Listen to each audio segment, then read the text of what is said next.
Hello there, long time no see. I haven't made a program in quite some time. I think it's more than 2 weeks, and for various reasons I have not made a program, but surely things are heating up very, very nicely in South Africa. Unfortunately, it is heating up in the wrong direction. Now, it has come under my attention, and various people have shown me this, that there is a certain political or wannabe political leader that is freely using some of my content. And since he can't think for himself, let me help him. And the last time we spoke about policing in South Africa and the problems we were experiencing in our police, which is major. And if there's any resolve in South Africa, one thing is sure, that we need to stabilize and get rid of crime in South Africa, because no one with a functioning brain, a sober mind, will even think of investing in South Africa with the current crime rates. It's totally out of control, and the people at the helm is not competent to sail the ship. This is clear. And one of the main reasons, as we've spoken about it before, is that our police generals and commanders and the powers that be have chosen the road of following their political agendas, and they are no longer there to serve and protect the citizens of this country. So it is a major concern.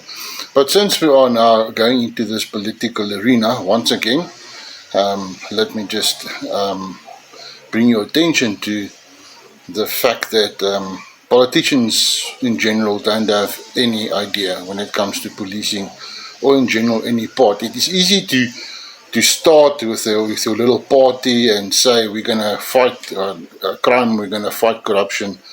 But do you know how to fight crime and corruption? Do you have the people with the skill sets? What do you have up your sleeve? What is your business plan? And this is for all the political parties. They do not have an idea. They cannot bring, and they can have as many meetings in and press releases and full stadiums, but it is all just blah blah blah, a lot of waffle, and there's no substance to what they say, because the intelligence around it and the experience is absolutely lacking. This is a great concern for South Africa. One of the big things working with the Hornets group, which we have experienced, is the lack of the willingness to investigate. And this has been a problem for quite a while. Now, being a member that served, there is surely a few golden nuggets that can be picked up in the police. And one of those golden nuggets is if you can get yourself into a position, sorry, it is very humid and warm here today, where you can go and attend a detective course, being trained as a detective. This is a golden ticket, because Service Street out there is always looking for people with those set skills, especially your insurance companies that needs investigators to resolve claims, especially with theft, etc., and users cesses. So there is definitely a market out there. Now, currently there is 1,154 police stations in South Africa. It is a number that should have grown rapidly since 1994, I feel. More police stations should have been built and better manned. But we're not going to go down that road, because issues is clearly there. Now, those of you that could remember, back in the early 2000s, the Scorpions was brought to life, and the Scorpions had the directorate to investigate, especially political crimes and corruption, etc. And these guys were snowballed when they came to the Zuma regime.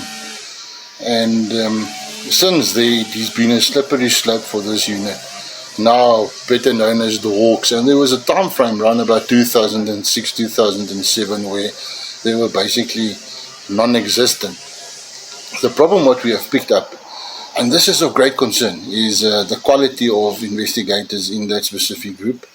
I picked it up with some of the investigators, with the Richard Seedgate, with Tabo Bester and these oaks, and there were a lot of questions raised from my side and from other commentators and people in this field, how this case was handled, to say the least. I think it is embarrassing what happened there. Same with the Vrede milk farm saga and how that was investigated. A lot of questions can be raised when it comes to the quality of investigations that is currently going on in South Africa. Now, last year there was a report that there was less detectives or trained detectives in the police than police stations. Now, that I cannot confirm, but at the quality of the work, at the end of the day, one must understand that doing police work, there's many phases to it. And one of it is, okay, you've got your patrol officers out in the street with their vans, the uniform branch, and the work they do, and now they apprehend, for instance, culprits, housebreaking or robbers, whatever the case may be. That is one part. The big part is getting this case docket prepared and ready for court. And the detective works hand in hand with the state prosecutor, and this is big issues. This is big problems carrying on there. And I've seen it in cases we have as well. One that involves my wife. I'm not going to elaborate that, where she was the victim. And it is absolutely appalling how this dockets were handled, and information that was not followed up. And at the end of the day, false statements were made. And this is a warning. People don't make false statements, because if you make a false statement, the crime to it is called perjury, and perjury carries a 5 years sentence to it. So do not make false statements. Do not try, and because once you put your signature on a piece of paper, you cannot withdraw it. The statement is a statement, so very, very important. So this is the first little golden nugget I want to give to you, Mr. Pimple Popper, politician. You know exactly who you are. The first thing is I want to bring under your attention is the quality of training for these members, or the lack of, because I've believed and I've heard from many other sources within the police realm that there is few to little training courses going on, and the other side is the willingness and the discipline of the current officers to raise their hand and say, listen, I need to be trained, or I want to be trained in this and that field, for them to pitch up. Experienced myself when we were still presenting the old SWAT course. It was sometimes difficult to get members. I mean, in the area of Johannesburg, I had nearly 9,000 serving members, and it was sometimes difficult just to raise 36 members to attend the course. So the willingness is not there. Once again, it comes down to discipline. It comes down to who really wants to be a police officer and serve the people, and those who are just sitting there stealing oxygen, do not deserve to carry the uniform. And unfortunately, the latter balance is much bigger than those who really is committed to being good police officers. And those good police officers out there quickly gets drawn into the cesspool of ill discipline. And this is something that is a major concern.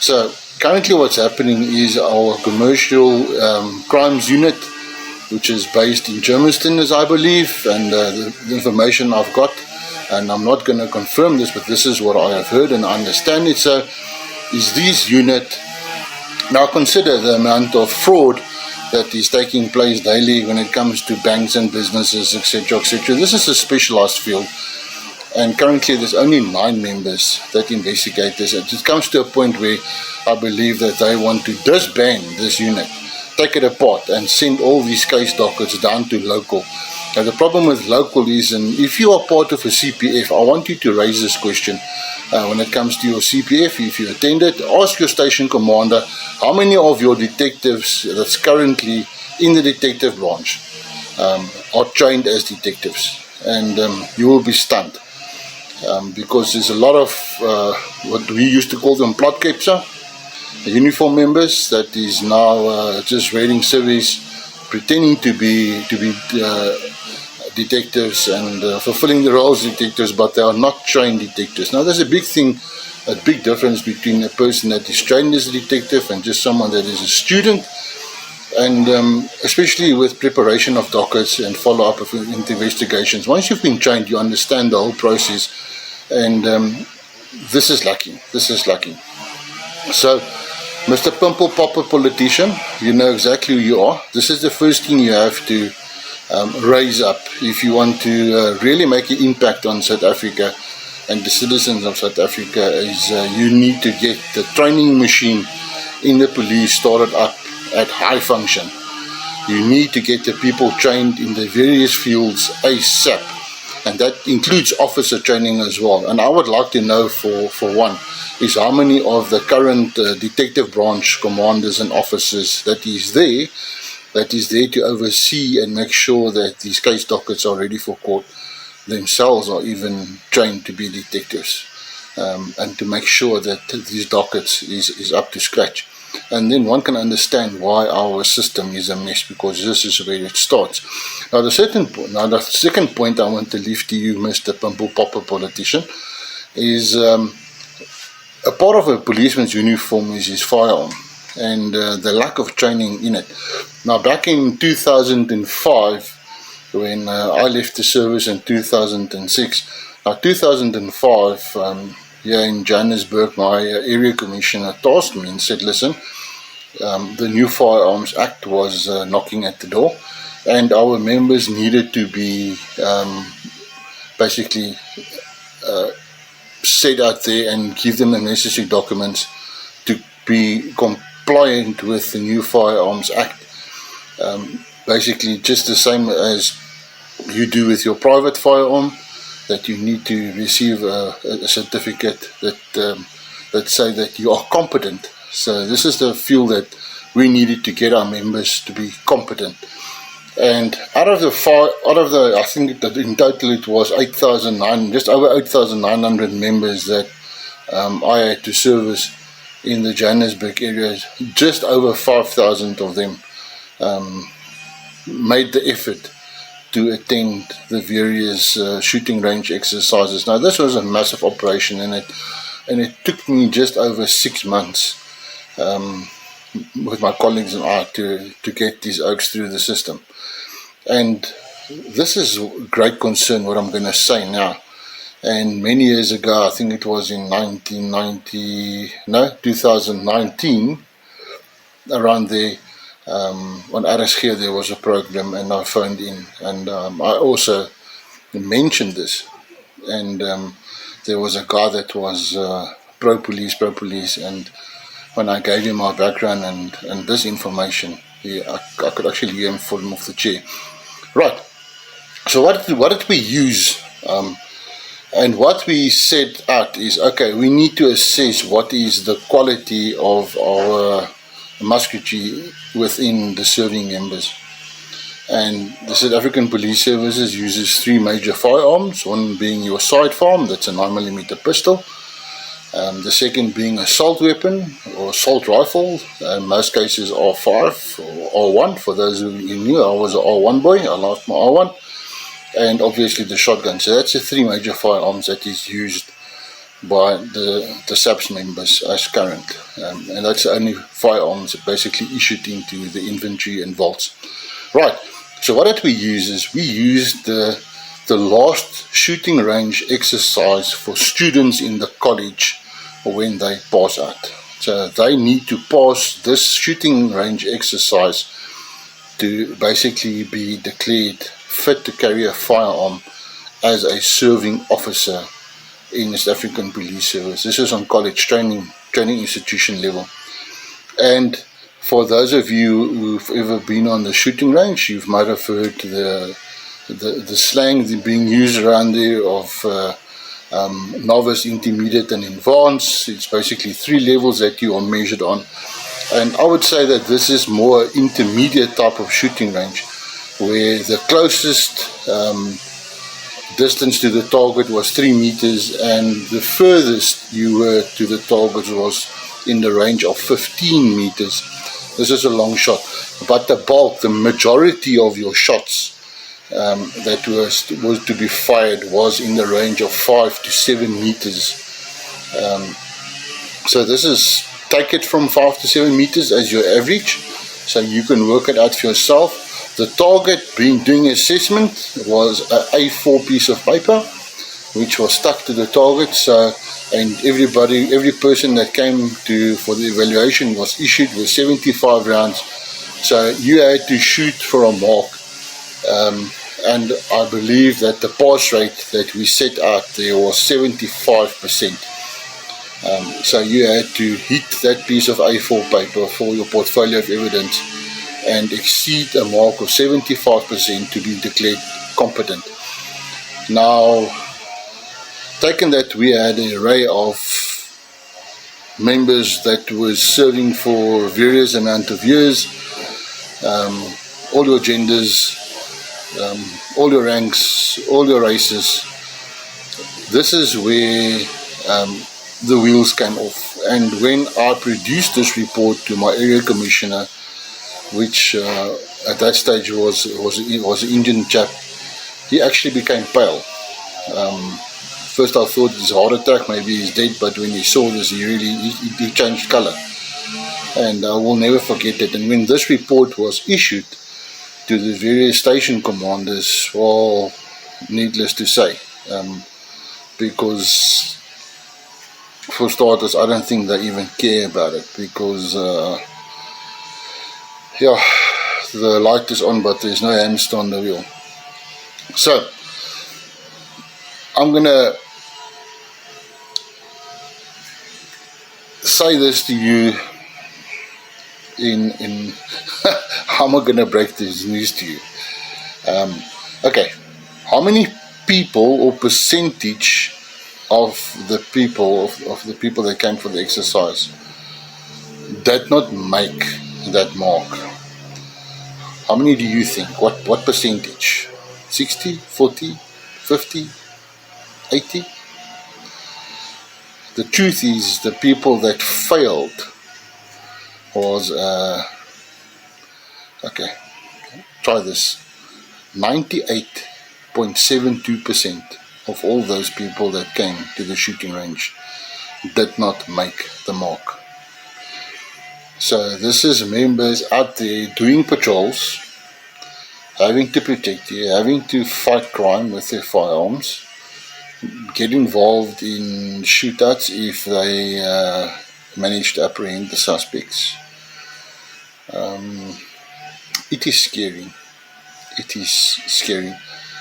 And it is straightforward that I would not issue firearms to 80% plus of the current serving members because they are not competent. In fact, they are a danger to society carrying the firearms. So Mr. Pimple Popper politician, think about that.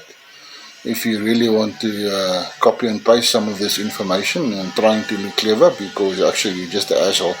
But anyway, think about that, 98.72%, and what are you going to do about this to improve the quality of these members? You know, we quickly want to say that other countries must do this and that, but yet we fail.